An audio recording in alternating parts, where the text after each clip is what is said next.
Bapak Ibu itu dan para hadirin yang hadir baik di Zoom meeting maupun di YouTube ya. Perkenalkan nama saya Lydia. Malam ini saya akan menjadi moderator untuk acara seminar webinar kesehatan yang diadakan rutin oleh Inakes Bumi, yaitu Ikatan Tenaga Kesehatan Buddha Maitreya Indonesia. Jadi sangat bersyukur sekali dari Inakes Bumi sangat rutin mengadakan acara-acara seminar seperti ini, baik itu mengenai kesehatan ya. Untuk malam ini sangat spesial ya, karena kita akan belajar langsung dari ahlinya tentang berkomunikasi ya. Jadi ini adalah ilmu gratis ya Bapak Ibu ya, malam ini ilmunya gratis. Dan kita datangkan juga pembicaranya itu sangat spesial ya, yang benar-benar sudah menguasai di bidangnya tentang komunikasi. Jadi saya berharap Bapak Ibu boleh ya share informasi seminar pada malam hari ini kepada tetangganya, rekannya, keluarganya, supaya yang mendengarkan materi malam ini bukan cuma kita saja, tetapi untuk orang-orang terdekat kita ya, karena sepenting itulah komunikasi ya. Jadi dengan kita berkomunikasi dengan baik, maka kita akan menciptakan lingkungan yang harmonis ya. Hidup kita juga bisa sehat seperti itu. Jadi materi malam ini benar-benar sangat-sangat bagus sekali dan ilmunya gratis sekali lagi Bapak Ibu. Saya berharap Bapak Ibu bisa share informasi acara seminar pada malam hari ini kepada kerabatnya, tetangganya, saudaranya ya. Kita sebarkan ya, kita broadcast ya, kirimkan kepada saudara-saudara supaya yang mengikuti acara malam hari ini tidak kita saja, tetapi semua orang yang kita sayangi ya. Supaya kedepannya karena banyak yang mendengarkan, maka kita akan berkomunikasi juga dengan sangat baik seperti itu ya. Malam ini Kak Sera akan share ya semua ilmu-ilmu tentang komunikasi yang baik itu seperti apa supaya tidak ada salah paham nanti ke depannya kalau kita berkomunikasi. Sebenarnya maksud kita tidak seperti itu, tetapi karena komunikasi kita kurang, maksud penyampaian kurang, jadi kita mungkin salah menyampaikan dan salah tangkap juga yang menerima seperti itu.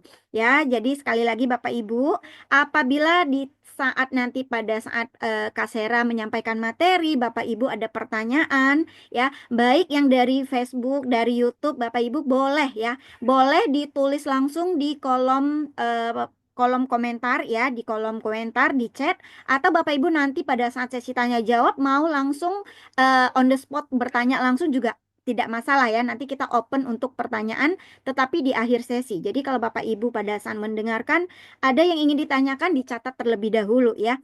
Apabila kita open question ya, nanti open sesi tanya jawab, Bapak Ibu dipersilakan untuk boleh bertanya seperti itu. Baiklah, karena waktu berjalan terus ya, malam ini bukan saya yang bawa materi ya, jadi saya hanya moderator. Saya akan membacakan sedikit profil ya dari pembicara kita pada malam hari ini, Bapak Ibu ya. Beliau adalah Kak Novita Lisera ya, bisa dipanggil Kak Sera ya, panggilan akrabnya Kak Sera. Halo Kak Sera, salam, selamat malam Kak Sera. Selamat malam. Nah, oke, saya akan bacakan sedikit profil beliau ya. Backgroundnya adalah beliau licensed clinical psychologist, kemudian master in clinical psychology di Tarumanegara University. Kemudian beliau juga adalah master in management Quick Kiengi School of Business, bachelor in psychology Tarumanegara University. Kemudian untuk experience-nya lebih kurang 5 tahun ya, beliau sebagai clinical psychologist for adult and adolescent, individual dan couples. Kemudian beliau juga leading well-being program and strategic support in trust and safety industry. Kemudian beliau juga develop mental health program for employees and student ya. Jadi pengalaman beliau di bidang psikologis itu sangat luar biasa kalau kita lihat ya Bapak Ibu ya. Jadi dari tim Inakes ya, terima kasih kepada panitia Inakes Bumi ya yang sudah mengatur acara seminar kesehatan ini benar-benar gratis untuk kita Bapak Ibu. Jadi sangat disayangkan kalau Bapak Ibu melewatkan acara seminar-seminar seperti ini. Karena ini ilmunya sangat penting dan bisa kita dapatkan secara gratis Bapak Ibu. Lebih kurang waktunya hanya 1,5 jam saja Bapak Ibu. Jadi mari kita kosongkan waktu kita ya, kita luangkan waktu kita untuk lebih kurang 1 jam ke depan kita mengikuti acara seminar dari Inakes Bumi ini Bapak Ibu ya. Baiklah, tadi sudah saya perkenalkan sedikit ya profilnya Kak Sera ya. Kita panggil Kak Sera aja biar lebih akrab ya Kak Sera ya. Jadi nanti Bapak Ibu boleh silakan menyimak terlebih dahulu dari materi yang akan disampaikan Kak Sera. Kalau ada pertanyaan, boleh dicatat terlebih dahulu ya Bapak Ibu ya. Nanti pada saat sesi tanya jawab, Bapak Ibu kami persilakan boleh dari kolom chat ataupun boleh bertanya langsung open mic ya. Kami mempersilakan. Baik, ini sudah kita share screen. Bapak Ibu boleh minta tolong responnya. Apakah sudah kelihatan untuk screen yang sudah kita share Bapak Ibu? Apakah kelihatan? Sudah Sudah kelihatan. ya? Jelas, Oke, sudah siap. jelas. Baik, baik. Bapak Ibu, tanpa berperpanjang lebar, langsung saja kita sambut Kak Sera. Kak Sera, silakan Kak Sera. Baik, terima kasih Kak Lydia. Terima kasih. Selamat malam Bapak Ibu, teman-teman semuanya. Terima kasih sudah hadir dan hari ini kita berjumpa pada malam ini membahas seluk-beluk mengenai komunikasi. Komunikasi sehat, hidup lebih sehat dan bahagia. Oke, boleh next slide-nya dulu? Nah, pertama-tama, kenapa sih, apa sih sebenarnya pentingnya komunikasi?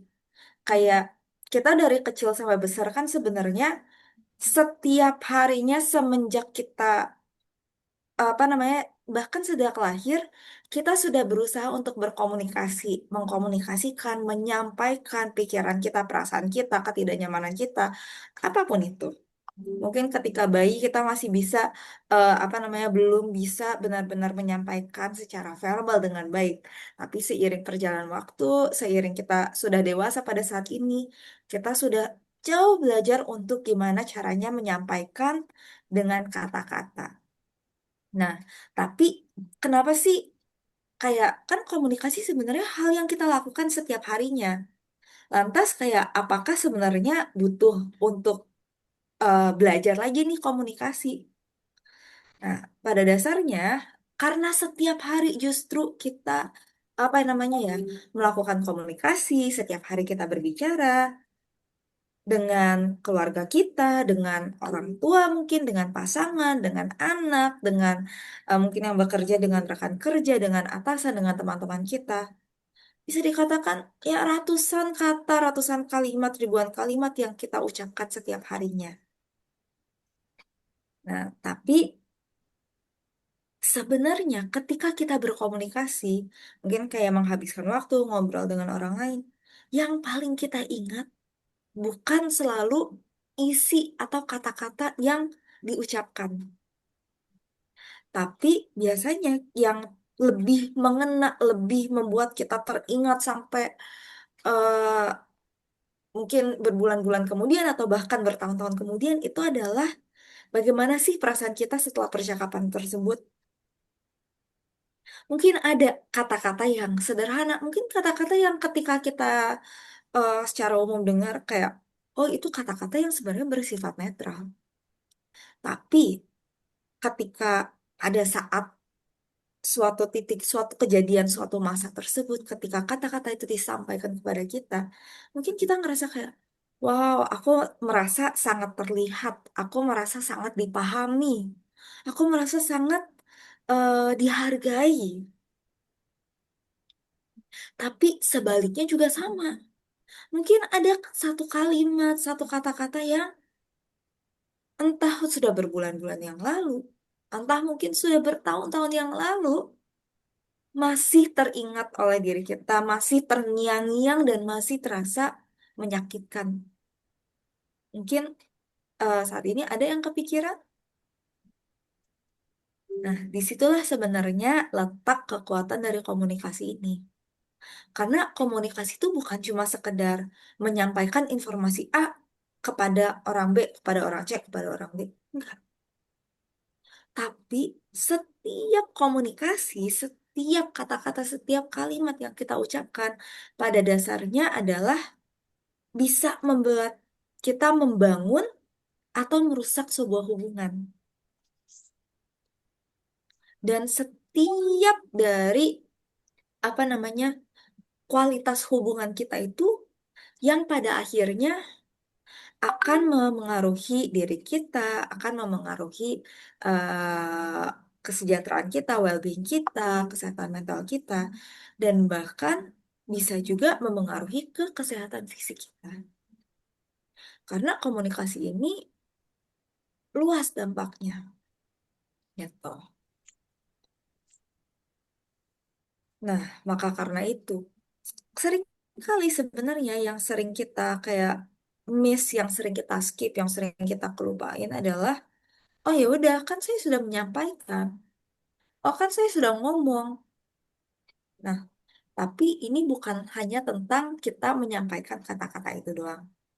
Tapi gimana sih feelingnya, gimana sih emosinya, gimana perasaannya, moodnya setelah orang lain berinteraksi dengan kita. Jadi pertanyaan itu sebenarnya bukan cuma sekedar, oh sudah saya sampaikan atau belum, tapi apa sih yang terjadi di sana ketika setelah saya berbicara. Nah, ketika komunikasi ini kayak dari tadi saya ceritakan mengenai oh pentingnya komunikasi dan lain-lain, mungkin kita akan berpikir kayak oh kalau gitu kan sebenarnya komunikasi berbicara itu adalah sesuatu hal yang mungkin kita sudah bisa mulai berbicara dari umur 1 tahun. Kita sudah sekian lama belajar berbicara. Tapi kenapa sih? Apa sih yang sebenarnya membuat komunikasi yang sehat itu terasa sulit? Nah, alasannya adalah di slide berikutnya. Boleh di next? Nah, kenapa sih cara komunikasi, pola komunikasi yang sehat tuh sulit gitu?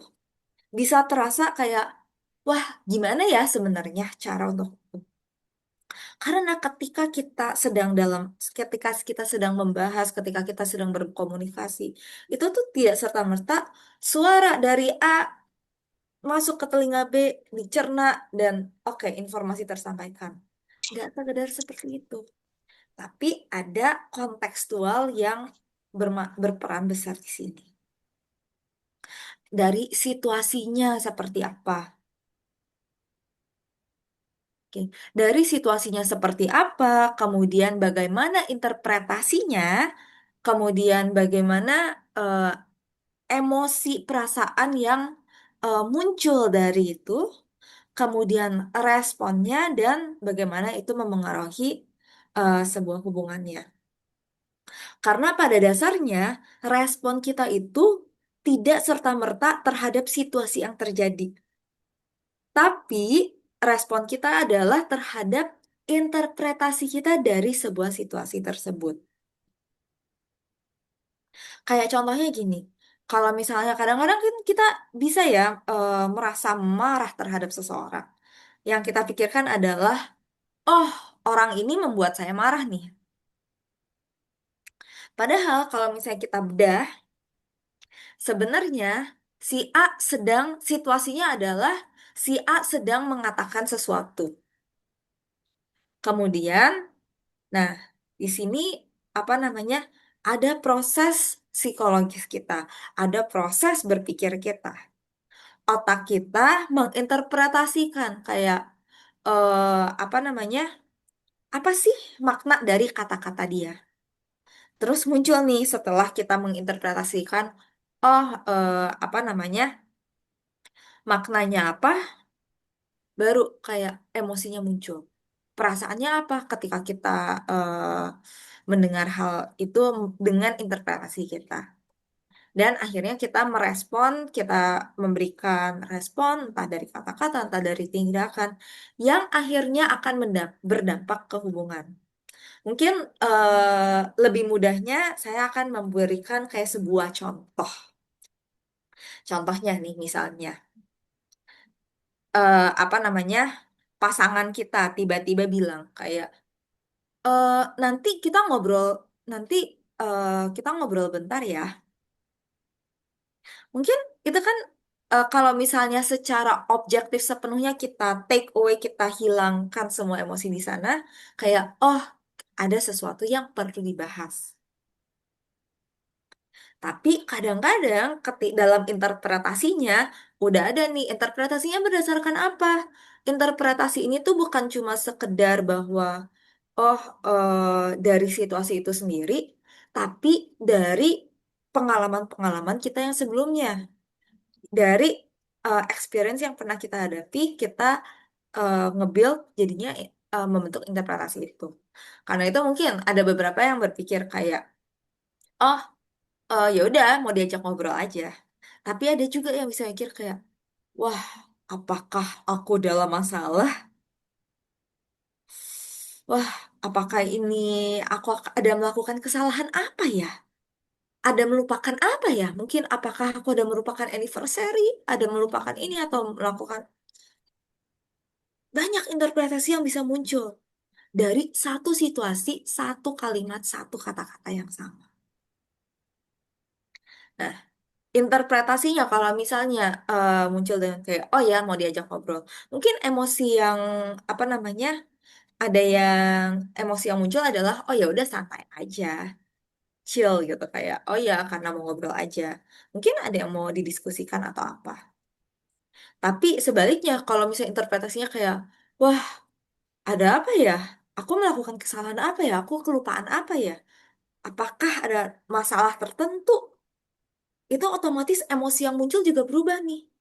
Jadi panik, jadi cemas, jadi takut, khawatir.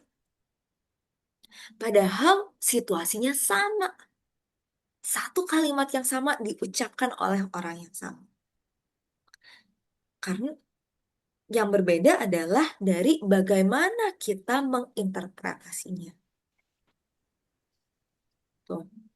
Nah, interpretasi ini, kalau misalnya kayak contohnya, kenapa sih bisa berbeda-beda? Kayak contohnya, kalau misalnya pengalaman-pengalaman sebelumnya pernah kayak bertemu dan kayak, oh ya kita perlu bicara ya, dan kayak habis itu selesai berbicara, oh kita putus, kan pasti membekas banget ya, apalagi kalau lagi sayang-sayangnya.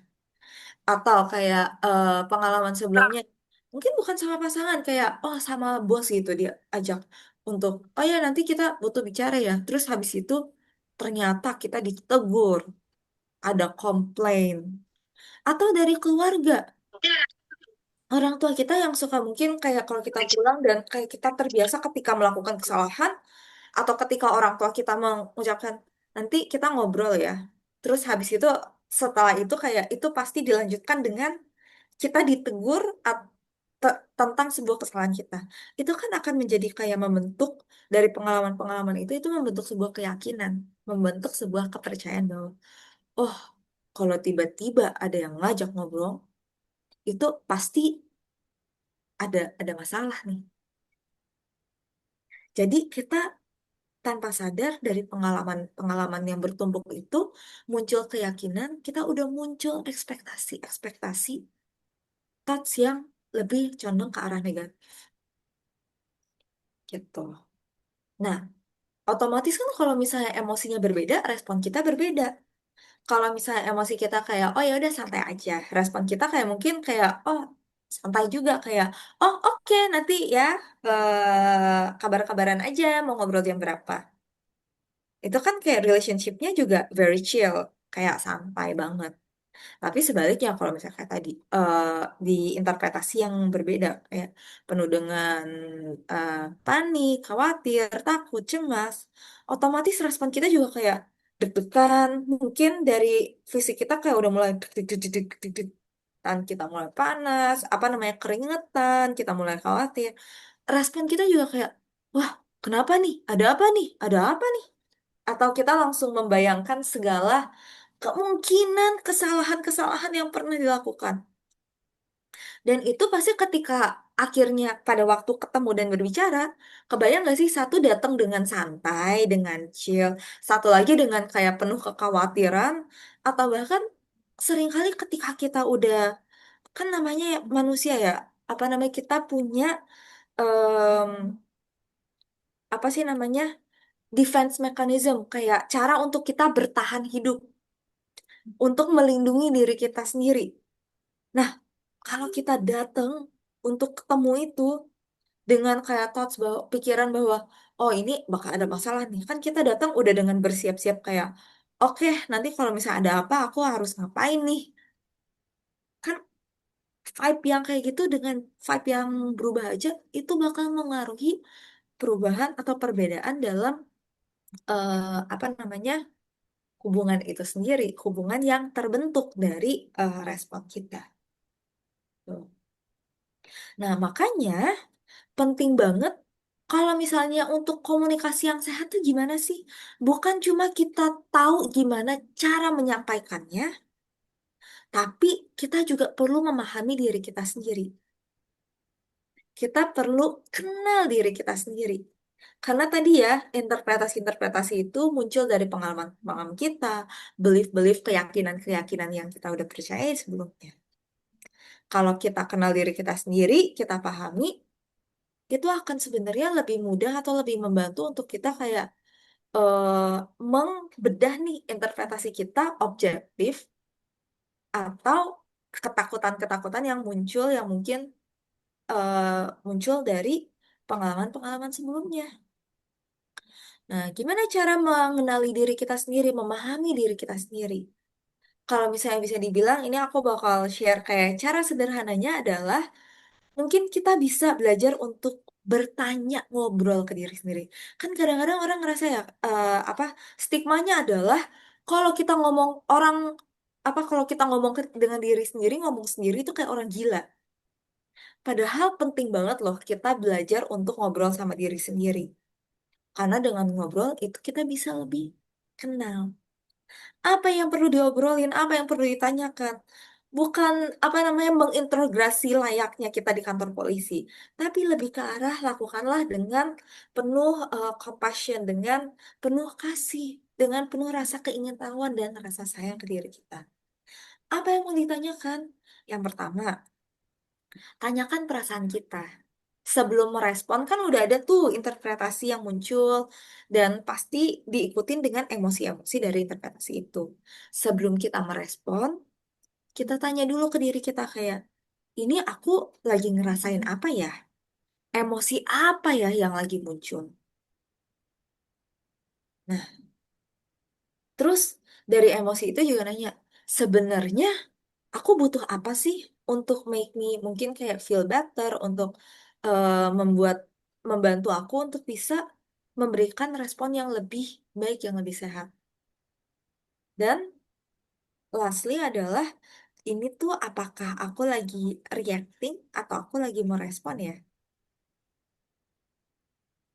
Jadi sebenarnya langkah awal untuk komunikasi yang sehat adalah memahami diri sendiri dulu, baru moving forward.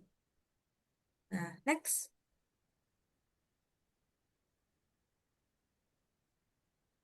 Boleh next slide? Kak, skip. Oke. Nah, ini adalah kalau misalnya bisa dibilang fondasi dari komunikasi yang sehat sebenarnya. Yang pertama adalah empati, understand before responding. Kita pahami dulu sebelum apa namanya, sebelum memberikan respon. Jadi empati itu maksudnya gimana? Empati itu pada dasarnya kita belajar untuk memahami orang lain. Kita belajar untuk mengenali, kita penasaran untuk cari tahu apa sih, kenapa sih gitu. Jadi empati itu bukan berarti bahwa oh kalau kita berempati berarti kita harus setuju nih, harus sepakat, harus sepemikiran, sepemahaman. Enggak. Tapi empati ini kita belajar untuk mendengarkan dengan gimana caranya bisa memahami, bisa berempati. Kita mendengarkan dengan baik. Jadi dalam berkomunikasi, sebelum kita berkomunikasikan atau sebelum kita menjawab, kita tuh membawa diri dengan attitude penuh empati dan siap mendengar. Karena sering kali yang ketemu adalah kayak kita tuh ketika mau berkomunikasi, ketika kita lagi ngobrol sama orang, kita tuh belum belum fully mendengarkan. Bukan mendengarkan untuk pengen tahu, tapi ngedengerin sambil saya siap nih mikir kayak aku mau jawab apa ya. Udah, atau kadang-kadang orang baru ngomong satu dua kalimat pembuka, kita udah langsung ada nih narasi, jawaban, respon di dalam otak kita. Nah, itu karena memang pada dasarnya kan ketika berkomunikasi kita cenderung punya ekspektasi bahwa oh komunikasi tektok tektok tektok. Tapi makanya kita, apalagi orang-orang yang agak anxious ya, ada agak-agak pencemas itu udah apa namanya, proses otaknya kayak udah mau mempersiapkan dulu. Tapi fondasi dari komunikasi yang sehat adalah sebenarnya kita mendengarkan untuk mendengarkan, listening. Bukan cuma kedengaran doang, tapi benar-benar mendengarkan. Nah, selain mendengarkan, kita juga memberikan validasi. Validasi itu apa? Validasi itu bukan membenarkan semua yang dikatakan. Tapi kita bisa memvalidasi bahwa oke, apa yang dia rasakan itu adalah valid sesuai dengan interpretasi orang lawan bicara kita. Walaupun mungkin kita merasa bahwa oh tidak seharusnya begini, ya it's okay, itu kan untuk diri kita. Tapi untuk lawan bicara kita mungkin mereka punya pandangan, punya balik lagi framework pengalaman yang berbeda yang membentuk interpretasi yang berbeda gitu. Jadi itulah step apa fondasi dasarnya. Karena dengan empati, dengan kita belajar untuk memahami, kadang-kadang kita nggak bisa benar-benar fully marah atau fully kayak ih nggak suka banget gitu loh. Karena pada dasarnya, oh aku paham dia ini mungkin secara objektif, secara nilai, secara prinsipil itu menurut kita salah dan berbeda. Tapi ketika kita paham kayak ya udah aku tahu aku tidak setuju kita punya pandangan yang berbeda, tapi aku paham kamu tuh terbentuk kayak gini tuh dari mana. Nah, dengan adanya pemahaman itu, memberikan empati itu, orang juga merasa lawan bicara kita juga merasa, wah, aku being seen ya, aku terlihat, aku didengarkan. Kayak kita juga kalau didengarkan, merasa didengarkan sepenuhnya. Walaupun mungkin pandangannya berbeda, tapi kayak, oh iya kamu paham nih maksud aku, finally ada yang paham. Kayak rasanya enak banget gak sih? Indah banget, kayak lega banget. Tuh. Makanya itulah yang pertama si empati ini. Nah, yang kedua adalah asertif. Asertif adalah expressing thought respectfully. Jadi apa namanya, mengekspresikan, mengkomunikasikan pikiran-pikiran kita dengan hormat, dengan proper. Tuh. Kan sebenarnya kalau secara umum gaya komunikasi itu ada tiga. Maksudnya bisa dibilang kayak tiga spektrum. Yang pertama adalah yang paling, let's say kayak spektrum ujung kiri itu adalah yang pasif. Yang pasif tuh kayak gimana sih? Mungkin coba kita sekalian ya refleksi ke diri kita sendiri. Tipe komunikasi aku tuh biasanya kayak apa sih? Pasif tuh biasanya kalau misalnya, oh ada yang berbeda, ada yang mungkin kita nggak setuju, dan lain-lain. Kita tuh cenderung kayak mikir, berusaha untuk menghindari konflik. Ya udahlah biar tidak itu aku diem aja atau kayak ya udah pendem aja. Jadi kayak s- diem seakan-akan mungkin dari luar kelihatannya kayak oh dia setuju. Tapi di dalam kayak enggak aku tidak setuju. Tapi karena tidak karena cenderungnya lebih pasif ya diam aja dipendem ke dalam. Nah, kebalikannya pasif ini ada yang agresif. Agresif tuh kayak gimana? Seperti namanya, ibaratnya tabrak aja terus, gas terus. Jadi kalau misalnya, waduh ada perbedaan pendapat, enggak bisa, enggak kayak gini. Mungkin nadanya tinggi, apa namanya, feel-nya kayak tur. Nah itu yang agresif bentuk. Tapi ada juga nih tipe-tipe yang pasif agresif. Pasif agresif apa? Karena kan kalau misalnya agresif banget secara norma sosial itu akan dilihat kayak oh orang nggak akan suka karena kayak secara norma pada umumnya akan dilihat kayak nggak sopan nih nggak proper. Makanya pasif agresif. Jadi secara agresifnya tuh secara pasif. Gimana? Contoh paling umumnya adalah pakai nyindir, pakai sarkasme, kayak mau ngomong tapi mungkin kayak muji, tapi sebenarnya pujian itu agak ngeledek kayak, wah pinter banget. Padahal maksud kita kayak, ih bodoh banget itu pendapatnya. Gitu. Nah itu adalah tipe-tipe komunikasi yang kurang sehat. Yang lebih sehat adalah yang lebih proper adalah ketika bisa asertif. Asertif tuh apa? Asertif tuh di antara itu apa namanya? Bisa menyampaikan pendapat perbedaan pendapat, ketidaksetujuan, tapi nggak dalam artian tidak pasif ya, tapi juga nggak agresif, nggak dor dor dor. Jadi respectful gitu. Contohnya, kalau misalnya nih kita lagi berdiskusi, atau mungkin kayak dalam keluarga, pasangan kita atau anak kita, orang tua kita milih baju yang kayak, menurut kita norak gitu. Kan kalau pasif kayak cenderung kayak udah diam aja, ya udahlah biarin aja. Apa namanya kayak agak ganggu sih di mata, tapi ya udah diam aja karena nggak enakan untuk ngomong. Kalau agresif mungkin langsung kayak, ih jelek banget kayak gitu atau ih norak banget. Kalau yang pasif agresif mungkin kayak, kayaknya lum apa bagus ya, apa kayak wah fancy ya, tapi kayak nadanya tuh tidak tidak selaras. Nah, kalau yang asertif mungkin lebih ke arah kayak, oh oke, apa namanya, sebenarnya warna ini bagus, tapi model misalnya kayak, oh tapi model ini kayaknya kurang cocok sama bentuk badan kamu, mungkin kayak ini lebih better. Jadi kayak itu kan lebih apa ya, bisa menyampaikan bahwa baju itu jelek, tapi tidak menyakiti hati orang. Gitu.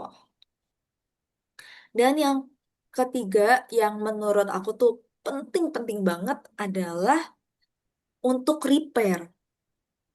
Repair tuh maksudnya apa? Dalam setiap hubungan apapun di dunia ini, itu nggak mungkin ada yang namanya nggak pernah berantem. Ada yang namanya tidak ada konflik. Kalau misalnya tidak ada konflik, itu justru perlu kita berkaca nih. Antara itu masih honeymoon phase banget nih, maksudnya kayak fase-fase masih love banget gitu. Jadi kayak so sweet banget. Atau kayak salah satu mungkin terlalu memendam. Otherwise, setiap hubungan pasti adanya konflik, pasti ada perbedaan, pasti ada ketidaknyamanan satu sama lain. Nah, hubungan yang sehat itu bukan hubungan yang tanpa konflik atau menghindari konflik, tapi bersedia untuk memperbaiki, terhubung kembali setelah konflik. Berani untuk meminta maaf secara tulus setelah konflik, punya apa ya namanya, rasa penasaran untuk mengenal, untuk memahami, dan kegigihan untuk yaudah kita coba lagi. Kita coba lagi, coba lagi, coba lagi. Yes, konflik nggak apa-apa, berantem nggak apa-apa. Tapi gimana sih kita terhubung kembali? Kita baikan lagi setelah konflik itu. Oh, nah, ini adalah dasar-dasar dari komunikasi yang sehat. Kayak nggak gengsi untuk meminta maaf. Tidak gengsi untuk mengakui bahwa kita salah. Tidak gengsi untuk mengakui bahwa, oh, pasangan kita benar. Secara tulus ya, bukan kayak, oh iya kan kamu yang paling benar. No, no, no. Itu agak pasif agresif jatuh gitu. Nah, oke, karena ini kan udah aku share juga nih fondasi-fondasinya tadi, kayak beberapa tips-tipsnya. Let's kita mencoba-coba sedikit. Boleh next slide? Nah, ini aku akan kasih skenario. Mungkin ada yang pernah mengalami ini atau gimana. Nah, ini adalah sebuah situasinya. Pasangan kita pulang pada larut malam, udah pulangnya malam, nggak bisa dihubungin, nggak ada kabar. Kita khawatir ya, biasanya kan tidak begitu. Biasanya pulang ada minimal biasanya tuh ada kabar gitu. Ini kagak ada kabar, kita lagi kontak-kontak juga kita telepon nggak diangkat. Kan jadinya kita juga mau tidur nggak tenang, nggak bisa tidur karena khawatir. Nah, ketika pasangan kita pulang nih, nyampe rumah, apa yang akan kalian katakan? Ada yang mungkin mau coba untuk menjawab?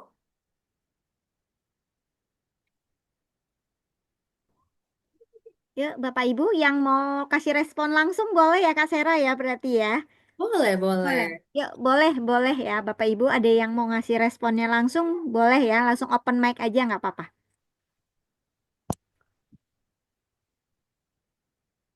Ada mungkin Katakan Bapak? sejujurnya aja. Ada? Katakan sejujurnya saja. Betul. Oh, katakan sejujurnya saja itu gimana? Boleh, boleh Ya, disampaikan nggak? Kata-katanya kayak apa? eh, misalnya, Pap, kok aku hubungi nggak bisa-bisa sih? Aku khawatir loh. Gitu aja. Sebab dulu suami saya seperti itu. Pernah seperti itu. Saya bilang apa adanya. Oke. Ini Oke, ada yang dari chat juga, Kak Sera. Dari mana aja sih? Kok nggak ada kabar gitu? Ini ada yang dari chat. Responnya seperti itu, Kak Sera. oke. Nice, nice. Oke, ada yang mau memberikan variasi respons lagi? Oke, nggak apa-apa. Nanti ada kesempatan yang lainnya. Tapi nice, kita dapat dua contoh ya. Satu kayak, oh, gimana sih, apa namanya? Kalau misalnya yang tadi disampaikan secara verbal, ada kayak mengungkapkan rasa khawatirnya. Ada yang Ya, mengungkapkan perasaannya dan situasinya. Kayak, oh, kemana nih kok, apa namanya, aku khawatir karena nggak ada kabar. Which is, itu nice banget.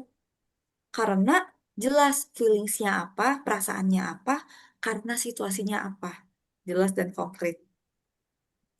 Itu membuat, itu akan membuat, oh kalau kita mendengar juga kan jadinya kayak, oh tahu nih dengan jelas bahwa, oh ada perasaan ini muncul karena kejadian ini.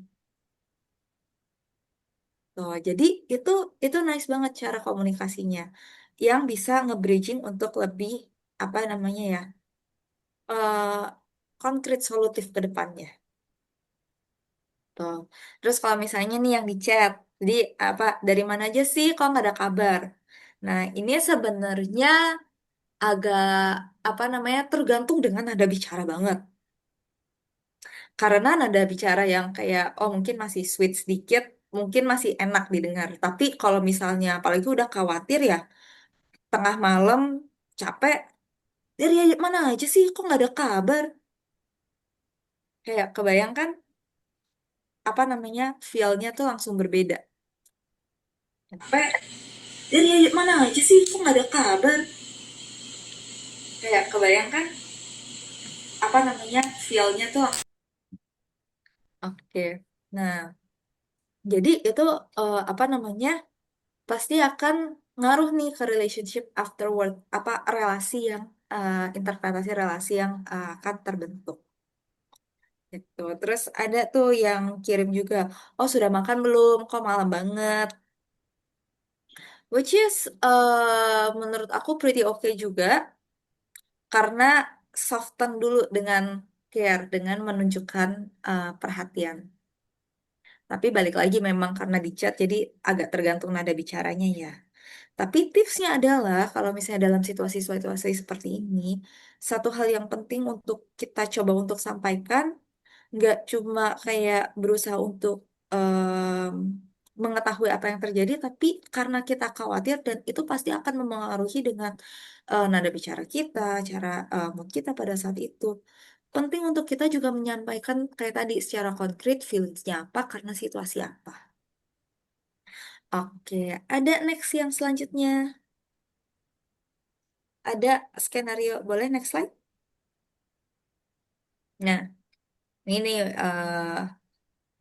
apa namanya friendship friendship ngechat apa ngechat sama temen temen deket nih udah bestie banget. Tapi abis itu cuma dibaca doang. Padahal kita tuh lagi cerita, lagi butuh pendapat, tapi dia cuma ngerit doang. Nah, kan kayak otomatis perasaan yang muncul apa? Kayak merasa tidak nyaman, merasa kayak kok diabaikan aja, ini kan pertanyaan bukan koran. Ketika bertemu, apa yang kira-kira akan kita katakan dengan kepada sahabat kita itu? Ada yang mau mencoba? Boleh, Bapak Ibu, ada yang mau coba respon? Boleh langsung ya, mau langsung open mic boleh, mau lewat chat juga boleh.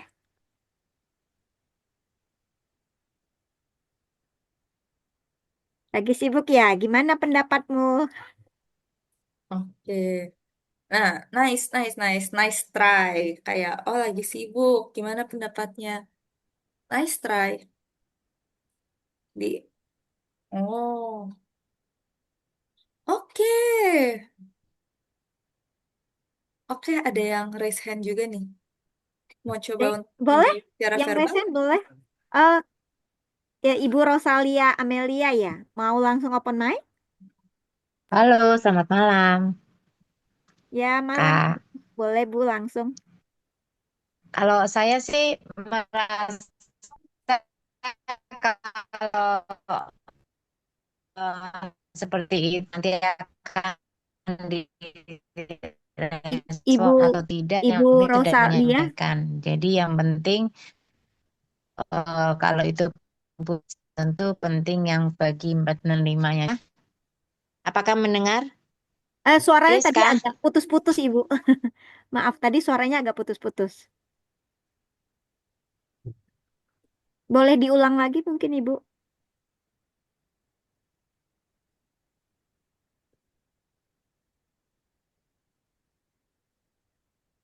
Kak Sera bilang kan?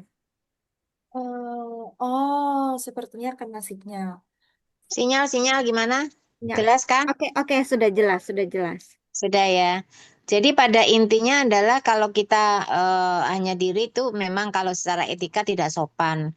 Tetapi bagi saya pribadi, it's okay kalau itu memang mau dibaca syukur. Kalau enggak ya yang penting kita sudah menyampaikan apa yang perlu disampaikan. Menurut saya sih positive thinking aja.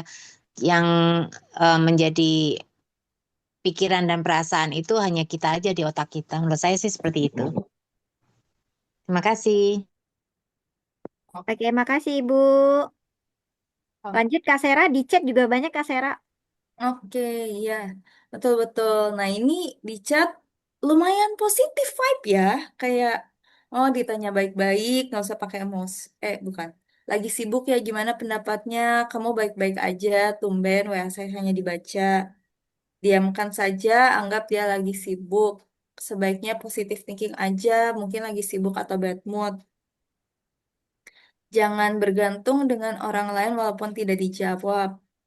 Tadi gue cerita ini menurutnya gimana? Tadi belum dibalas, masa chat gue di-read doang. Oke, saya alami maklumi aja. Oke, oke, nice, nice. Sebenarnya kayaknya jago-jago ini komunikasinya. Karena balik lagi, oh ada yang juga bilang dibiarin aja, next nggak usah cerita lagi. Oke, ini bestie loh ceritanya. Kalau bestie kayaknya masa langsung menjauh dan tidak bercerita-cerita lagi. Tapi balik lagi, apapun apa namanya itu, kayak sebenarnya nice banget. Sudah bisa minimal mengolah dari pikiran kita, pandangan kita untuk menginterpretasi situasi tersebut ke arah yang lebih positif, ke arah yang lebih minimal membuat emosi perasaan kita outputnya lebih chill lah, lebih tenang, lebih tentram. Tuh. Nah, kalau misalnya respon-respon seperti itu kan otomatis terhadap hubungannya juga akan bisa lebih sustain. Tidak justru kayak, ya udah, gak usah lagi ngobrol. Kita putus hubungan.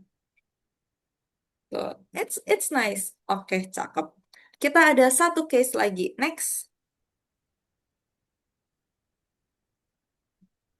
Nah, ini nih buat yang punya anak. Anaknya menangis, nggak mau ngerjain PR, besok harus dikumpulin. Nah, apalagi nih sebagai orang tua, apalagi terutama kalau misalnya ibu ya yang lebih banyak di rumah, seharian kerja, entah kerja di luar atau membereskan rumah dan sebagainya, udah berusaha bujuk rayu, tidak berhasil, tetap aja nangis. Apa yang akan dikatakan kepada anak?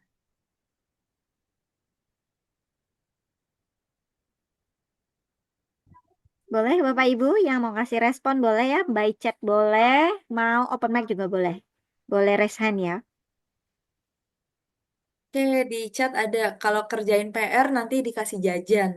Kayaknya udah dibujuk, udah disogok juga tidak Gak mempan. mempan. Ya. Udah disogok tidak mempan. Udah dibujuk, udah disogok tidak mempan. Gimana ini?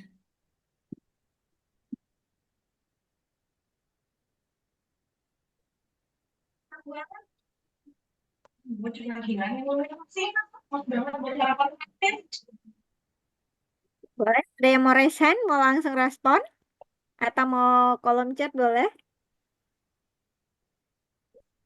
Saya coba ya. Boleh, boleh. Oke, kalau umpamanya anak nggak mau kerjain PR, saya sih biarkan aja ya. Kenapa? Karena bagi saya itu nilai nggak begitu penting. Satu, kedua, ketika dipaksa juga percuma. Jadi ketika dia nggak kerjain PR, nanti ketika dia di sekolah, nanti dia akan berhadapan dengan gurunya. Paling kita tanya, Cece atau Dede ada PR nggak? Itu kalau kita ingat ya, kerjain. Tapi untungnya saya, anak-anak saya, dua-duanya sih cukup bagus ya. Tapi kalau memang enggak, ya udah, nggak apa-apa, nggak usah dipaksa, nggak usah diapa-apain. Ntar mereka ketika kita, tapi kita tetap perlu ingatin kerjaan PR. Tapi kalau memang mereka nggak mau, pasti ada alasannya yang mungkin mereka sulit untuk utarakan. Jadi saya lebih ke tidak memaksakan, tapi melakukan untuk ya sekedar suruh minta kerjain tugas PR-nya, kalau enggak apa-apa. Itu aja sih. Lebih ke nggak apa-apa. Oke. Thank you, thank you. Demokratis sekali ya. Oke. Tapi ada satu hal yang aku suka banget bahwa satu kalimat tadi. Kadang-kadang anak menangis, menolak melakukan sesuatu yang mungkin biasanya baik-baik aja. Itu kadang-kadang ada sesuatu yang mereka mungkin belum tahu cara mengutarakannya. Dan aku suka banget dengan ketika kita approach, ketika kita menghadapi itu bukan dengan kayak harus kerjain, tapi ada curiosity di sana. Dan tadi ya sempat dibahas juga salah satunya adalah keingintahuan nih untuk memahami, mengenal. Nice, thank you. Ini juga di chat kayaknya muncul, dipeluk, diberikan perhatian, diajak diskusi yang baik. Anak paham dan mengerti. Nice, nice. Tuh, kadang-kadang memang butuh dibantu untuk regulasi dulu ini anaknya. Karena kalau lagi nangis, lagi anggapannya emosinya tuh lagi tingkatnya tuh lagi intensitasnya tuh lagi tinggi banget. Kita bisa bantu anak itu untuk saling apa ya co-regulating untuk biar anaknya belajar untuk calm down gitu. Nah ini kalau nggak mau kerjain PR ya udah besok nggak usah sekolah ya. Kalau tidak sekolah tidak nggak ketemu teman-teman. Nah ini sebenarnya plus minus tergantung itu menjadi insentif atau menjadi hukuman karena kadang-kadang itu bisa menjadi insentif. Kayak contohnya, mungkin dalam case-case kayak ini anak ada yang dibully di sekolah. Kadang-kadang mungkin ketika, oh ya udah nggak usah sekolah ya, dia malah kan kayak, oh ini caranya. Ternyata dengan tidak mengerjakan PR, aku nggak usah harus sekolah. Aku tidak sekolah, aku tidak perlu ketemu bully di sekolah, contohnya. Tuh. Nah, ini dari aku juga sebaiknya ditanya kenapa nggak mau mengerjakan PR. Nice, betul. Kita coba untuk memahami daripada kita membujuk untuk terus ngelakuin itu, kita belajar untuk curious, untuk memahami, pengen tahu gitu. Kayak kita kepoin lah kenapa sih gitu. Tuh dipeluk dan bilang buat aja di sekolah nanti diketahui sama semua temanmu. Ya apa namanya pelukan, kata-kata yang soft itu bisa membantu untuk meregulasi anak biar dia lebih calm down gitu loh, nggak nangis tantrum terus. Oke, nice nice, super sekali semuanya di sini. Oke, kita go next slide-nya. Nah, karena kita membahas soal curiosity, membangun hubungan, ini aku akan membawa atau membuat sebuah rangkuman kecil tentang care. Care itu apa namanya bisa dibilang care ini adalah dasar atau kayak keyword ya gimana cara kita bisa membangun hubungan yang lebih sehat. Care yang C-nya itu adalah connect with yourself. Kita terhubung, kita apa ya, sebelum kita berusaha memahami orang lain, kita berusaha pahami diri kita sendiri. Apa sih yang aku rasakan? Apa sih yang aku pikirkan? Apa sih yang mendasari pikiran ini? Apa sih yang mendasari sumber dari perasaan ini? Like, is it yang sekarang aja karena apa yang terjadi sekarang? Atau karena yang pernah terjadi sebelumnya kah ada gimana? Jadi kita pahami juga diri kita sendiri. Appreciating others. Jadi ketika berkomunikasi, mau menyampaikan hal baik ataupun hal buruk, mau kita menerima mendengar hal baik atau buruk yang kita sukai atau tidak menyenangkan di telinga, kita apresiasi. Dalam artian gimana cara mengapresiasi? Kita dengarkan dengan baik, kita proses, kita cerna, kita pahami sebelum merespons. Jadi ketika kita mendengar, dengarkanlah untuk mengenal, untuk mengetahui, bukan dengerin untuk biar oke aku mau jawab ini. Terus selanjutnya R. R-nya itu adalah respond clearly. Jadi kita juga belajar untuk menyampaikan pikiran kita, menyampaikan apa namanya pandangan kita, perasaan kita, apa sih yang kita butuhkan dengan jelas. Contohnya dengan jelas apa? Kayak misalnya tadi contoh yang dari teman-teman ada yang menjawab. Kan kayak yang soal pasangan pulang malam tanpa kabar. Ih, aku merasa khawatir karena kamu nggak ada kabar nih, sedangkan udah semalam ini. Jadi jelas bahwa ya udah reaksi respon kita saat ini sebabnya apa. Pelengkapnya adalah kita sebutkan kebutuhan kita, needs kita tuh apa. Kayak contohnya, boleh nggak mungkin kalau misalnya nextnya kamu mau pulang malaman atau agak lebih malam dari biasanya, minimal kabarin dulu aja biar aku juga bisa tenang. Aku juga tahu kamu nggak kenapa-napa, aman-aman aja. Jadi ketika kita bisa menyampaikan pikiran kita, perasaan kita, situasinya, dampaknya ke diri kita, dan apa yang kita butuhkan dengan jelas, itu sangat membantu untuk meningkatkan kejelasan dalam komunikasi. Nah, yang terakhir E-nya adalah enhance relationship. Maksudnya apa? Ketika kita berkomunikasi, itu namanya, balik ya ke yang poin awal. Ketika kok setiap komunikasi itu akan berdampak kepada hubungan kita, entah bagaimana, eh, ke arah yang lebih baik ataupun yang buruk, ke arah yang damai ataupun konflik. Tapi apapun itu, fokus kita adalah untuk memperbaiki, untuk meningkatkan kualitas hubungan. Jadi ketika berkomunikasi, fokusnya adalah, ya udah, aku pengen nih hubungan kita lebih baik lagi. Jadi tujuannya adalah itu, bukan untuk biar oke, biar aku yang menang di perdebatan ini. Yes, kamu kalah, kamu diam. Enggak, tapi lebih ke arah gimana sih komunikasi ini bisa membawa hubungan kita, entah pertemanan, keluarga, saudara, sahabat, menjadi lebih baik. Oke, next. Nah, ini akhir dari materinya berhubung durasi juga. Nah, pada akhirnya adalah komunikasi yang sehat, hubungan yang sehat itu dimulai dari kita sendiri. Karena cara kita nggak bisa ngubah orang lain, cara komunikasi orang lain, tapi kita bisa banget ngubah cara komunikasi kita. Jadi daripada berharap kayak, oh, kok dia komunikasinya aja gitu, marah-marah, bentak-bentak, dan sebagainya. atau oh dia kalau ada masalah mah diem doang. Ya it's okay.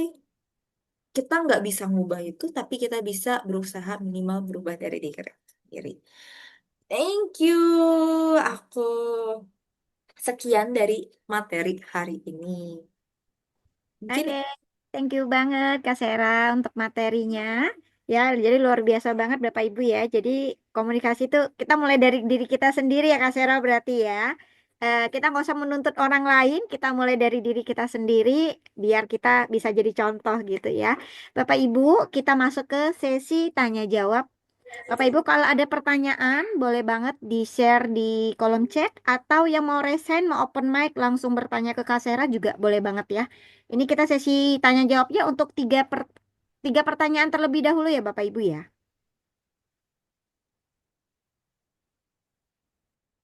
Ada yang mau bertanya? Boleh Bapak Ibu ya. Baik yang dari YouTube juga boleh ya, yang dari Facebook juga boleh banget.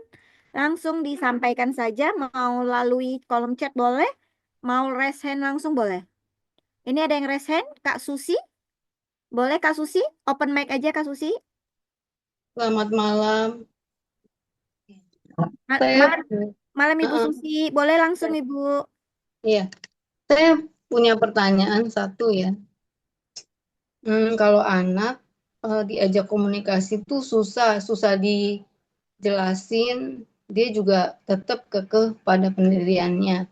Misalkan eh, mau masuk kuliah, jurusan yang dia tempuh kan udah nggak bisa keterima ya. Nah, terus kita kasih beberapa choice supaya dia mau terima pendapat kita, masukan kita, caranya gimana? Satu itu. Terus kedua ada kasus satu lagi.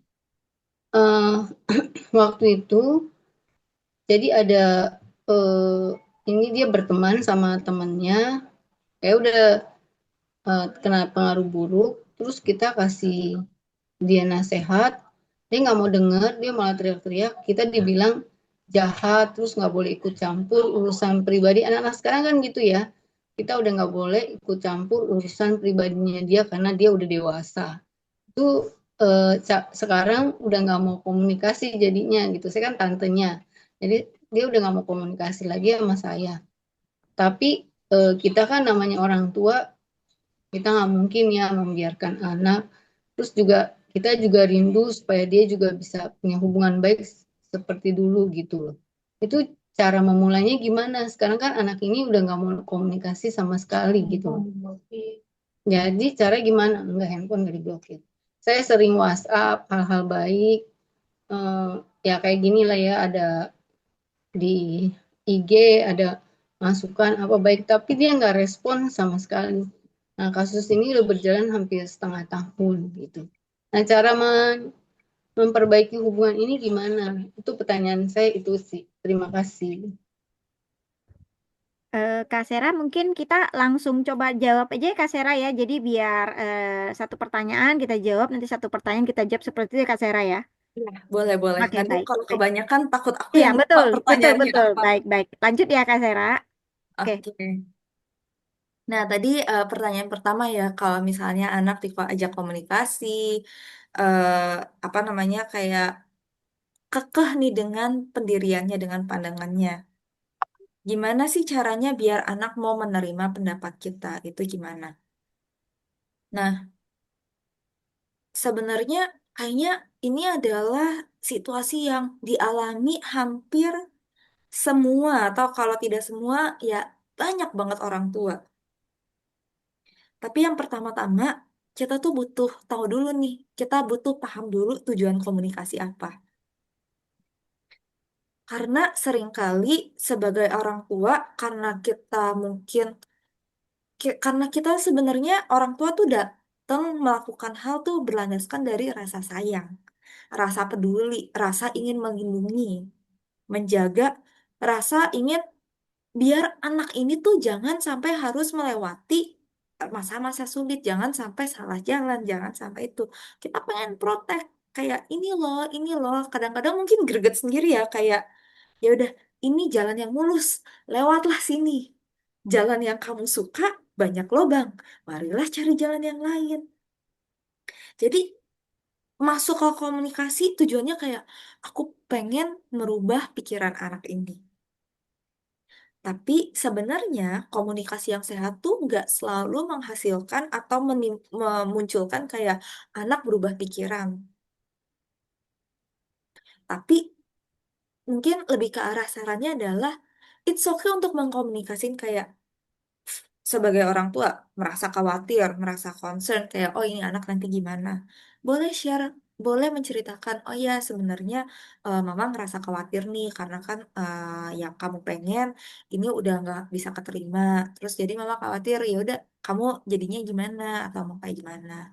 Mungkin kalau dari mama yang mama tahu ini ada opsi A B C. Nah, tapi pada akhirnya kan memang kamu yang ngejalanin. Jadi kalau dari mama kayak gini, ada opsinya yang mama tahu. Nah, kamu sendiri karena yang kamu mau itu nggak bisa, kamu maunya apa sih yang alternatifnya atau apa yang pengen kamu lakukan? Jadi nggak cuma kita ngasih tahu, oh A, B, C nih yang opsinya dan kayak berharap anak langsung milih dari situ. Tapi kita bisa ngasih tahu, kita kasih space juga untuk anak ngerasa kayak, oh iya ya, mama tuh ngasih aku space untuk ngomong nih, untuk memilih, untuk mencari. Kayak, oh mama kasih opsi, tapi ya udah pada akhirnya mama kasih aku kebebasan, kemandirian, kepercayaan untuk mau ngambil keputusan sendiri. Walaupun itu seringkali sulit ya bagi orang tua, karena kita pasti khawatir kayak, wah bisa nggak sih? Nggak sih gitu. Tapi kalau misalnya dari sisi anak, ini kan dia pengen banget nih jalur yang A ini. Ya mungkin hal yang membuat dia juga sulit untuk menerima yang lain adalah karena dia masih memproses nih perasaan bahwa kayak rasa kehilangan.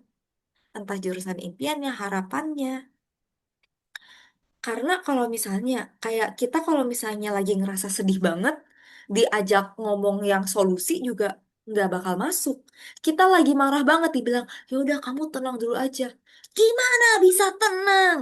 Berapi-api, of course. Nah, sama kalau misalnya anak lagi down banget, lagi feeling itu.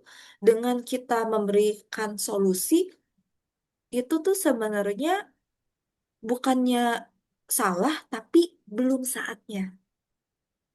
Kita kasih mereka space untuk memproses perasaannya, kita kasih mereka space untuk apa namanya merasa didengarkan lagi ya udah walaupun it's not working, walaupun ini nggak bisa nih, ya udah nggak apa-apa. Aku apapun itu mama masih ada kok sama kamu. Mama masih akan support kamu. Mama percaya bahwa ya udah apapun itu kamu bakal bisa bangkit lagi. Gitu. Jadi kasih space dulu. Tuh yang pertama. Saya boleh tanggapi dulu ya. Oh, boleh, boleh. Gini, apa? Kan ini pilihan jurusan. Tadinya kedokteran, tapi kedokteran tuh di negeri udah nggak dapet semua. Terus saya bilang ya udah, choice yang lain apa? Dia bilang hukum dan kesmas. Terus saya browsing nih. Kesmas itu, waduh kayaknya cari lapangan kerjanya agak susah. Saya bilang, coba kamu browsing juga deh mengenai hukum. Nah, terus udah nih, Kesmas udah dia patahin ya, dia nggak jadi. Terus saya bilang gini, coba kita coba jalur mandiri untuk kedokteran lagi. Saya coba jalur mandiri untuk kedokteran lagi. Semuanya yang itu yang isi kan dia tuh. Semua dia data-data semua dia yang isi. Saya nggak tahu kalau dia ternyata pilihan keduanya itu ahli gizi, ilmu gizi. Nah, tapi ini jauh nih. Sekarang udah diterima di Brawijaya Malang. Tapi kan ini jauh jaraknya. Terus karena jalur mandiri, uang pangkalnya tuh mahal juga. Jadi saya lihat-lihat, saya bandingin sama universitas di Jakarta, kurang lebih endingnya biayanya sama gitu loh. Karena kan kalau di sana harus ngekos. Saya harus kasih dia biaya laundry, biaya makan, biaya kos. Saya hitung-hitung endingnya sama. Nah, di satu sisi kan saya mau dia di Jakarta aja karena biayanya sama nih. Kalau di Jakarta kan saya lebih bisa fokusin makan dia yang setiap hari. Kalau di sana kan jauh nih. Benar kata Ibu tadi, lebih ke khawatir ya. Orang tua lebih ke khawatir. Nah, saya bilang, eh dua-duanya bagus, saya bilang, bukannya jelek. Ya, tapi dia bilang, ini kan aku udah puji Tuhan diterima di universitas negeri terbaik loh, dia bilang. Urutan 8 dari 10 besar, dia bilang gitu. Iya, saya bilang saya ngerti. Saya juga terima kasih. Kamu udah berjuang mau pilih jurusan yang lain. Karena kalau di dokter sebenarnya di kedokteran diterima di UPH. Cuman kami nggak sanggup kan biayanya. Mahal banget gitu kan. Saya bilang, bukannya kita nggak mau dukung kamu. Satu, biayanya kita nggak cukup.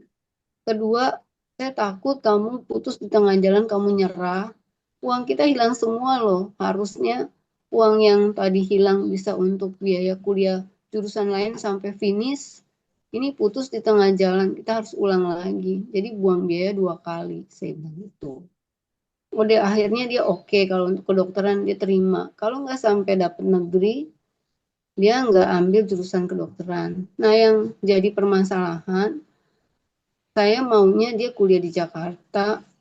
Eh, yang tadi saya bilang di Jakarta kita bisa pantau makannya dan lain sebagainya, pergaulannya dan sebagainya. Kalau di Malang kita nggak bisa pantau pergaulannya, kita nggak bisa pantau makannya, kita nggak bisa tahu kelakuan dia tuh setiap hari ngapain gitu loh. Itu sih lebih ke khawatir itu. Jadi saya minta pendapat atas keraguan saya ini, apa ya yang harus eh, saya ambil keputusannya? Apa nurutin si anak ini atau saya masih boleh mengalihkan? Di satu sisi waktu ini udah terlalu mepet ya karena 4 hari lagi kita udah harus putusin semua karena perkuliahan di Agustus udah mulai gitu loh. Nah, saya lagi kepepetnya di situ. Saya mohon inputnya Bu supaya saya bisa mutusin gitu ada jalan keluar yang terbaik gitu loh. Ya, semua orang tua saya rasa ingin anaknya yang terbaik ya. Yang tadi Ibu bilang benar banget.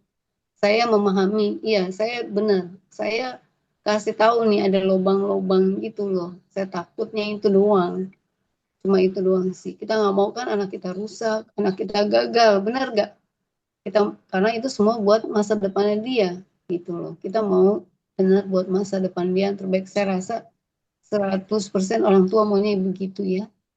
Cuman saya mohon pendapatnya jalan keluarnya apa sih gitu. Terima kasih. Oke, terima kasih. Betul banget, setiap orang tua pasti khawatir, uh, apalagi mungkin kalau misalnya ini anak baru lulus SMA, udah mau kuliah yang jauh, merantau, nggak tahu ini anaknya nanti gimana. eh Apa namanya? Kalau misalnya ditanya, oh apakah saya masih bisa better mengalihkan anak ini biar ya udah stay di Jakarta aja deh, atau di sana? Menurut aku itu bukan jawaban yang bisa aku kasih. Karena pada dasarnya itu akan menjadi keputusan antara kalian dalam keluarga. Tapi, tapi bukan berarti kayak ya udah apa namanya ya udah cap cipik atau gimana. Sampaikan khawatirnya tuh apa sih? Dan kira-kira ada nggak yang bisa anak ini lakukan untuk nunjukin bahwa oh ya udah nih aku bisa. Karena oke, kalau misalnya let's say selama kuliah dikasih diperhatiin makannya dan lain-lain pergaulannya. Nanti setelah lulus kuliah, apakah orang tua akan memantau juga untuk gimana rekan kerjanya dan semuanya? Oh, kalau saya sih udah selesai kuliah, mungkin saya nggak sampai sebegitu ya. Saya cuman tanggung jawab saya cuma sampai kuliah selesai.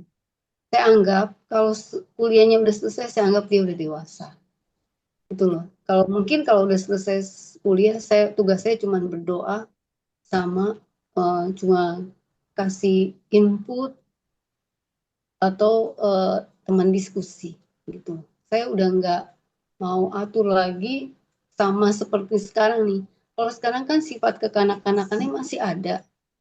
Jadi saya takut pengaruh hal-hal yang buruk. Sebenarnya anaknya sih baik ya. Cuman kita takut karena masih labil ya, masih belum banyak tahu gitu loh. Jadi saya ngerinya di situ tuh, yang kosong orang bisa isi, cuma itu doang. Tapi kalau dia udah selesai kuliah, saya udah nggak mau terlalu ikut campur, tapi ya tetap kita pantau. Cuman kita udah nggak bisa masuk terlalu jauh. Masalah makan atau apa, saya juga udah nggak mau pusing. Paling saya cuma pesen aja si makan yang bergizi apa gitu loh. Terus ya cuman pilih temen yang memang terbaik buat kamu. Paling saya ngomong gitu aja. Dan nggak lupa kita berserah ya sama Tuhan. Titip anak kita sama Tuhan. Kalau sekarang ini kenapa khawatir? Karena baru selesai.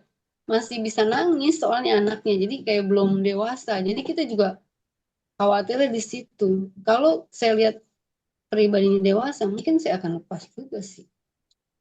Cuman karena sifatnya yang belum dewasa ini, jadi saya juga khawatir. Dan dia nggak pernah tinggal di tempat lain kan, selalu sama kita gitu. Masalahnya bangun pagi aja setiap hari sekolah sampai lulus SMA kita bangunin. Nah, saya ngerinya cuma itu doang. Dia nanti takut nggak kuliah lagi, apa gitu loh. Nah, itu yang saya cuman khawatirkan. Kalau kalau ngomong selesai kuliah, saya udah nggak mau ikut campur. Bukan nggak mau ikut campur lepas tangan ya. Maksudnya nggak mau terlalu jauh seperti umurnya sekarang ini gitu loh. Gitu. Gitu sih. Cuma saya bingungnya itu aja sih. Apakah kita kasih dia eh, apa namanya? Dia suruh janji supaya dia harus memperhatikan pergaulan, makannya, istirahatnya, supaya kuliahnya jalan lancar. Atau saya mengarahkannya dengan cara yang lain. Itu mohon petunjuk. Bu Susi, mohon maaf banget ya. Memang kalau untuk keputusan ini kayaknya nggak bisa langsung gitu ya, Bu Susi ya. Iya. Terus juga karena berhubung dengan waktu ya, Bu Susi, maaf Oh banget iya. ya. Berhubung dengan Oke, oke. kita masih ada pertanyaan dari teman-teman yang lain juga. Oke, silakan. Mungkin Oke. kalau untuk keputusan mungkin Kak Sera lanjut ke pertanyaan kedua tadi kan Bu Susi ada dua pertanyaan. Iya, Kalau untuk keputusan sih memang agak susah ya Kak Sera ya kalau iya. kita bilang ya langsung diputusin seperti itu memang perlu pertimbangan yang sangat panjang kali lebar gitu ya Bu Iya. ya karena ini mengenai kuliah seperti itu. Mungkin Oke. kalau Kak Sera tidak keberatan nanti mungkin bisa lanjut by chat atau gimana gitu ya Kak Sera ya Ya. atau gimana Heeh. maksudnya Kak Sera karena berhubung dengan waktu nih Bu Susi maaf Ya, banget. itu boleh nanti saya mungkin ke tempatnya Ibu. Boleh boleh baik baik. Kak Sera mungkin Heeh. kita lanjut pertanyaan keduanya Bu Susi. Oke. Untuk pertanyaan keduanya, apa namanya? Tadi kan tentang anak yang berteman dengan lingkungan yang kurang baik dan akhirnya memutuskan untuk tidak komunikasi nih dengan keluarganya. Sebenarnya ini situasi yang kompleks banget ya, karena again kalau misalnya beneran mau ditelusuri, kita juga butuh tahu dulu dari perspektif anaknya gimana.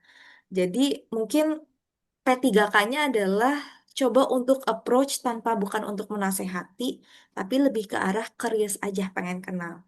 Dan kalau bisa, aku suggest banget kalau yang kasus kedua tadi, bawa ke konseling keluarga. Karena ini bukan sesuatu hal yang bisa, misalnya aku cerita di sini dan terjadilah gitu. Karena kita nggak tahu dari perspektif anaknya. Gitu. Mungkin itu kalau secara singkatnya. Coba untuk approach untuk lebih mengenal, bukan untuk menasehat. Iya. Oke, baik. Begitu ya Bu Susi ya. Baik, Eh, terima kasih. ya, terima kasih Bu Susi. Kak Sera, kita lanjut. Ini ada pertanyaan juga dari Bapak atau Ibu Atian ini. Bagaimana solusi bila salah satu anak sudah memihak atau mendengar hanya pada bapak atau ibunya aja? Oke, sebenarnya anak tuh bisa memihak kepada salah satunya, itu juga terbentuk dari pola asuh orang tuanya. Karena kadang-kadang kayak contohnya, oh ayahnya tuh lebih memanjakan, ibunya lebih strict. Jadinya otomatis lebih nurut gitu sama yang manjain contohnya. Atau sebaliknya, jadi lebih takut sama yang strict gitu. Jadi kalau solusinya adalah sebagai parents, sebagai orang tua, kalian tuh butuh kerjasama menjadi satu kesatuan dalam parentingnya, dalam mendidik anaknya. Mau main good cop, bad cop, dan lain-lain, it's okay. Tapi make sure bahwa berdua tuh eh, selaras tujuannya apa dan outcome-nya apa.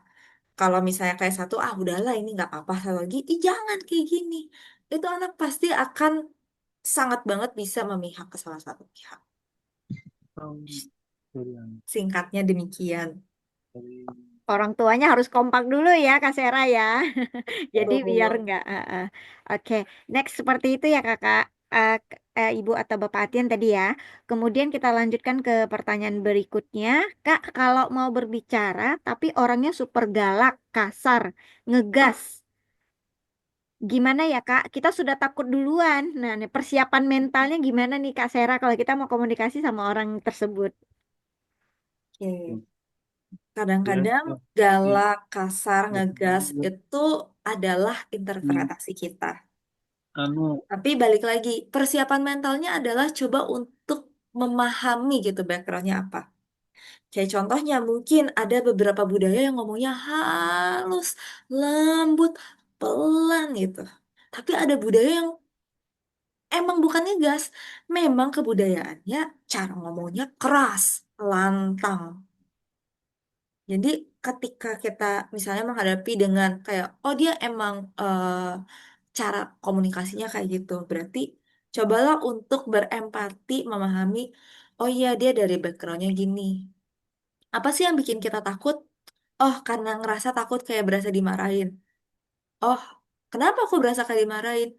Oh, karena suaranya keras. Oh, tapi dia suaranya keras karena backgroundnya memang begitu. Dia nggak lagi marah kok. Jadi lebih karena coba untuk pahami dan self-encourage diri sendiri. Gitu, untuk persiapan mentalnya ya. Walaupun nggak gampang. Gitu. Wait, Lydia, suaranya hilang. Oke, sorry tadi masih mute. Sorry. Oke, semangat ya Kak. Semoga bisa menghadapi ya. Tadi udah dibagiin tips sama Kak Sera. Kemudian ini ada pertanyaan berikutnya dari Kak Yulia. Pipip suara anak pip. Kak, saya mau curhat. Atasan saya adalah tipe dominan, koleris banget.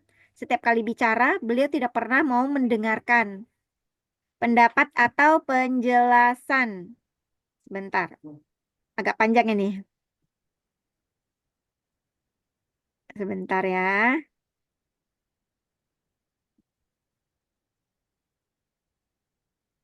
Tidak mau mendengarkan pendapat atau penjelasan kita. Suatu ketika, karena kesalahan rekan kerja saya, Kak Sera bisa baca nggak ya? Ini agak panjang soalnya. Oke. Oke, mungkin kalau misalnya, correct me kalau misalnya ada wrong ya.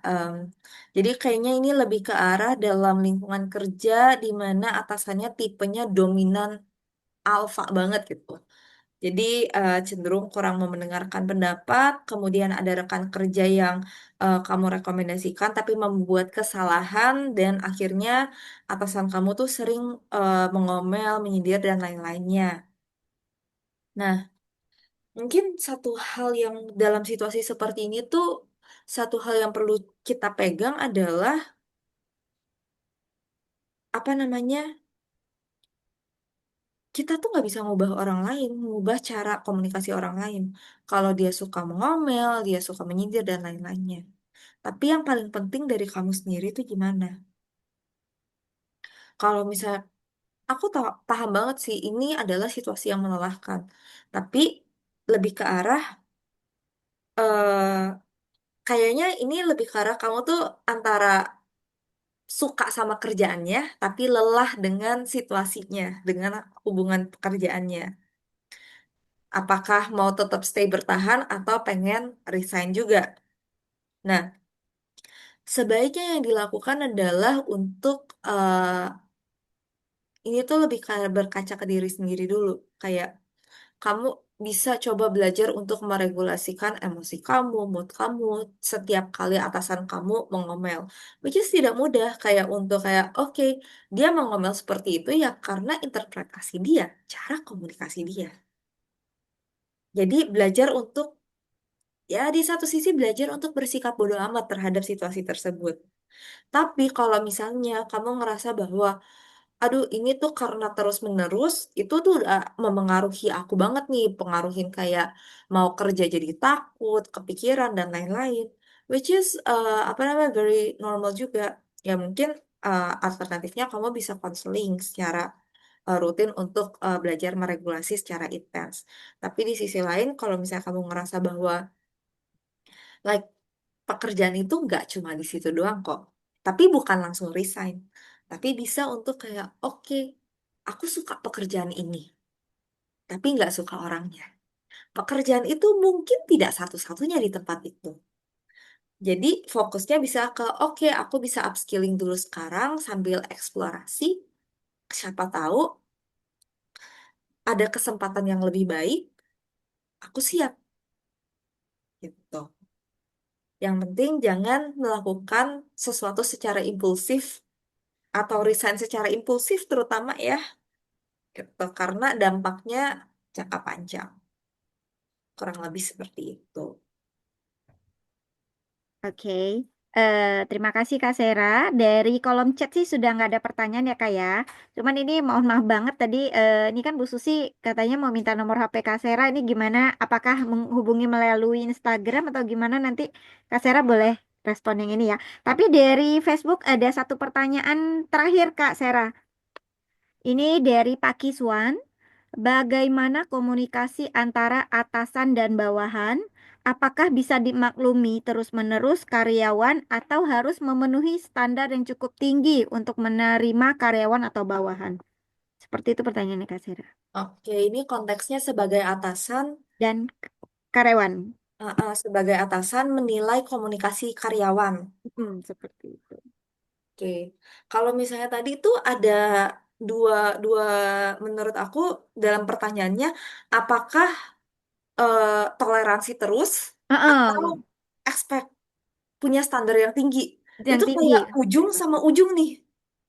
Kenapa nggak kita coba cari jalan yang tengah? Kita bisa punya standar tertentu, kayak apa sih yang hard limit banget nih? Apa sih yang wajib banget? Apa sih batasan kita banget? Kayak contohnya misalnya, oh yang big no adalah kalau misalnya let's say karyawan kita menggunakan kata-kata kasar, memaki. Nah, itu kayak big no-nya. Tapi kalau misalnya eh, apakah standar tinggi ini berarti dia harus kayak punten, izin, dengan nada yang super halus kah? Which is kalau misalnya standar kita setinggi itu akan sulit mencari karyawan. Ya mungkin eh, apa namanya ada di eh, budaya-budaya tertentu. Tapi itu akan sangat mengkerucutkan nih. Kita bisa mendapatkan karyawan dari mana.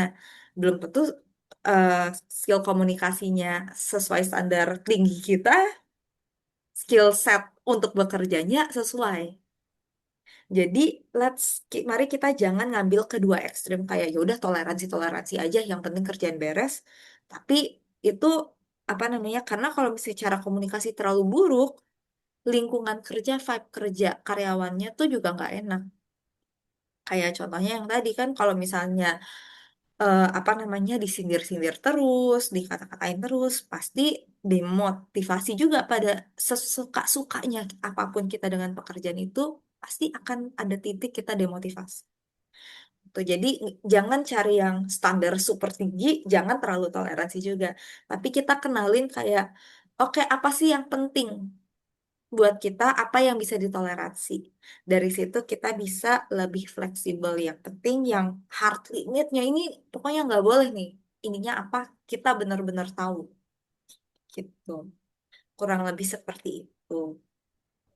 Oke, terima kasih banyak Kak Sera ya. Jadi benar-benar membuka wawasan kita banget ya. Jadi penting banget komunikasi itu ya Bapak Ibu ya. Nih, mungkin untuk penutupan Kak Sera boleh sedikit tips mungkin ya bagi kita, bagi Bapak Ibu yang hadir maupun di Zoom ataupun dari YouTube ya, eh, tips-tips untuk kita berkomunikasi yang baik itu seperti apa? Mungkin boleh dikasih tipsnya ya Kak Sera ya. Oke, sebenarnya kan tips dari tadi banyak nih.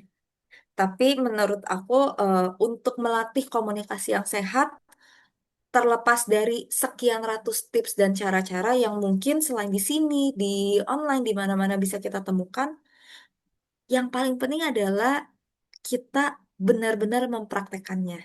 Lebih baik kita tahu satu cara komunikasi yang baik dan terus-menerus berlatih sampai kita jago banget di situ, daripada kita tahu 10.000 cara komunikasi yang baik, tapi belum tentu satu kali kita praktekkan. Tuh. Oke, thank you Kak Sera ya, thank you banget ya Bapak Ibu ya. Bapak Ibu kalau pengen tahu lebih detail lagi informasi tentang psikologi atau ini Bapak Ibu bisa follow Instagramnya Kak Sera juga ya. Jadi kayaknya tadi saya sekilas lihat ya dari profilnya Kak Sera banyak ini ya, banyak info yang bisa kita pelajari Bapak Ibu ya. Boleh di follow juga ya Kak Sera ya, boleh ya. Boleh, boleh Boleh ya. banget. Oke, baik. Terima kasih Bapak Ibu ya. Hari ini sudah menyempatkan waktu untuk menerima ilmu ya dari Kak Sera ya. Untuk sebelum kita penutupan Bapak Ibu ya, ada pengumuman yang akan ditampilkan sebentar Bapak Ibu ya. Ada pengumuman, dua pengumuman yang akan saya bacakan. Oke, ini yang pertama ya pada tanggal 29 September sampai tanggal 4 Oktober 2026 itu kita ada acara eh, 26 WVO Conference ya Bapak Ibu ya, ada Vegan Festival ya di Taman Anggrek Mall Bapak Ibu ya. Itu pelaksanaannya pada tanggal 29 September sampai 4 Oktober. Bapak Ibu mungkin bisa masukin ke agenda kalendernya Bapak Ibu ya.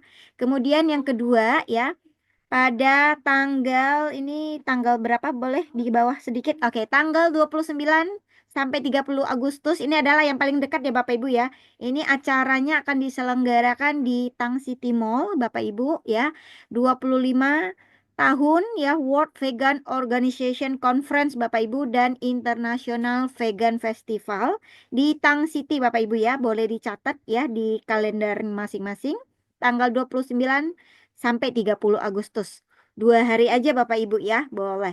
Mari kita ramaikan acara ini Bapak Ibu. Sekali lagi terima kasih banyak atas kehadirannya di Inakes Bumi ya Bapak Ibu. Acara ini sangat rutin diadakan Bapak Ibu. Jadi mari kita usahakan untuk terus mengikuti informasi update seputar kesehatan dan ilmu-ilmu yang seperti malam ini yang sangat berharga Bapak Ibu ya. Baik, terima kasih sekali lagi Kak Sera. Terima kasih kepada panitia dari Inakes Bumi. Sebelum menutup Bapak Ibu, kami harap untuk open cam ya, karena dari panitia ingin mengabadikan acara pada malam hari ini. Bapak Ibu kami persilakan untuk open cam ya Bapak Ibu ya. Bagi yang tidak keberatan boleh open cam.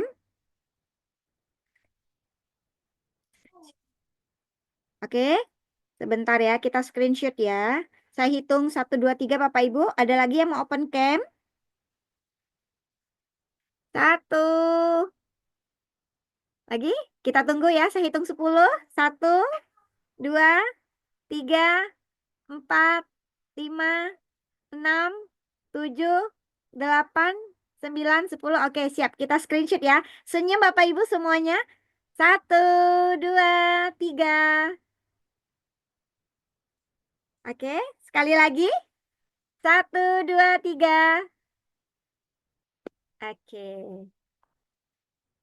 Baik, Bapak Ibu, terima kasih atas kehadirannya. Sekali lagi, Kak Sera, terima kasih banyak atas ilmu sharing yang sudah disampaikan. Bapak Ibu, terima kasih banyak. Kita bertemu kembali di acara Inakes Bumi berikutnya, Bapak Ibu ya. Sampai ketemu, sampai Sampai ketemu. Terima kasih Kak. bye-bye. Sampai ketemu. Terima kasih Terima Kak kasih, Nita. Kak Sera. Terima kasih, Bapak Ibu semuanya. Bye. Selamat malam. Selamat istirahat. Selamat istirahat, selamat beraktivitas.